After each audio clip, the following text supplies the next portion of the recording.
Today's story follows a father and his son, walking through a world that has already ended.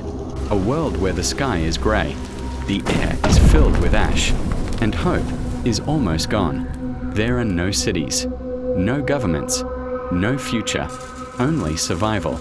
Because whatever happened, it didn't just destroy civilization, it erased humanity. And in this story, the real danger isn't just the cold or the hunger, it's what people become when there's nothing left. But before we begin, if you enjoy emotional and intense movie recaps like this one, make sure to like the video, subscribe to the channel, and hit the notification bell so you never miss our next breakdown. Now let's get into the story. The movie begins in a world after an unknown catastrophe. Everything is dead. Trees are burned. Animals are gone. The sun barely shines through the thick clouds of ash. Food is almost impossible to find. And the few humans who remain have turned into something else. We follow a man and his young son. They have no names, because names don't matter anymore. Only survival does. The father is determined to keep his son alive, no matter the cost, because in this world, that's the only purpose left. They travel south along a long, empty road, pushing a cart filled with what little they have: clothes, blankets, a few supplies, and a gun, with only 2 bullets, for protection, or something worse. Every day is the same: walk, search, survive. But even that is becoming harder. Food is running out, the cold is getting worse, and danger is everywhere. Because they are not alone, other survivors roam the land. Some are desperate, some are violent, and some have become monsters. At one point, they encounter a group of men with a truck, armed, organized, dangerous.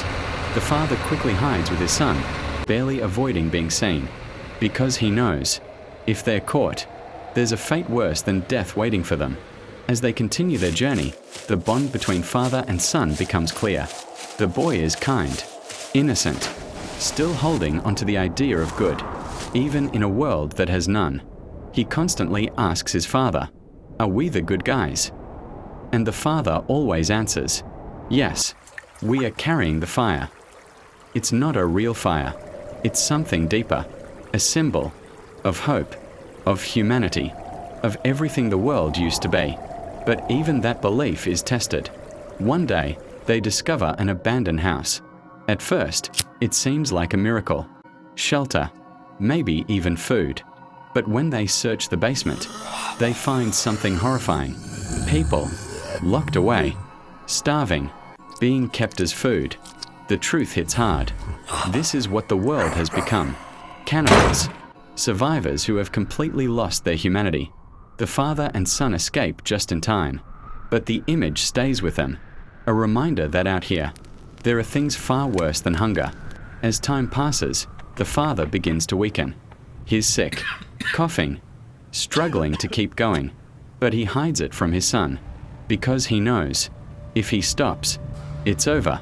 They eventually find a bunker filled with supplies, food, water, warmth. For the first time, they feel safe. For a moment, it feels like they can breathe again. The boy wants to stay, but the father refuses, because safety never lasts. Not in this world. And he's right. They move on, back into the cold, back into the unknown. Along the road, they meet an old man, weak, alone, barely surviving. The boy wants to help him. The father hesitates, because kindness can get you killed. But eventually, they share some food, and for a brief moment, humanity returns. But it doesn't last. Nothing ever does. Later, they reach the coast, their destination. But it's not what they hoped for. The ocean is grey, dead, empty, just like everything else. There's no rescue, no escape, just more silence and more survival. By now, the father is dying. His body is giving out, and he knows his time is almost over. In his final moments, he prepares his son for what's coming. He tells him how to survive, how to stay hidden, how to keep going, but most importantly, He tells him to keep carrying the fire, to stay one of the good guys, even when the world makes it impossible. Then, he dies, leaving the boy alone, in a world that doesn't forgive weakness. For a moment, it feels like this is the end. The boy has nothing, no protection, no guidance, just the road. But then, something changes. A man approaches, careful, calm, different. He doesn't threaten. He doesn't chase. Instead, he speaks. The boy is cautious, afraid, but he listens. And eventually, he chooses to trust him, because deep down, he still believes in the fire. The man reveals he has a family, that they are good people, that they can take care of him. And for the first time in a long time, there's a small spark of hope. The boy leaves the road behind, joining the new family, carrying everything his father taught him. Because in a world that has lost everything, the only thing that matters is what you choose to hold on to. Good or evil, hope or nothing. And even when the world ends, that choice is still yours. And that's where the story ends.